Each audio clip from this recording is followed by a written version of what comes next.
What's up, guys? We are back into the Ford section of the car show, and we're noticing Mach-1 here, but we look around and it's pretty much the only V8 on the showroom. So we figure we'll do a quick video on it and kind of talk to you of why this replaced the GT350, why they're not making that vehicle anymore and they're only making the Mach-1. So the GT350 was the 5.2 liter Voodoo engine. This has that classic Coyote 5.0 engine.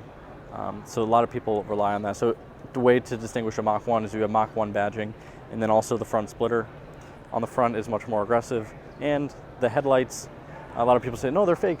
Yeah, but this is the heritage of the old Mach-1 and able to show the previous Mach-1s and the difference.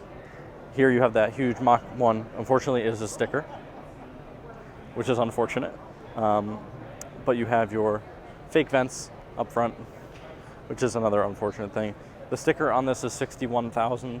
So if you're looking at this compared to like the Mach-e, which is about $70,000 for the GT, this is $10,000 less and you get a V8. But you'll probably pay that in gas over the course of a couple months. So coming on to the interior now, you have that typical Ford interiors that they've used since 2015 in the Mustang. You do have the full digital display here with no analog gauges, and you obviously only comes in a manual for the Mach-e. Your bolster seats, you can also, I believe, get these in Recaro. These are not the Recaro seats, but nothing else really has changed from even my EcoBoost that I used to have, pretty much the exact same. And then coming to the back, they have the classic Mustang taillight with the Mach-1 badging and the spoiler here.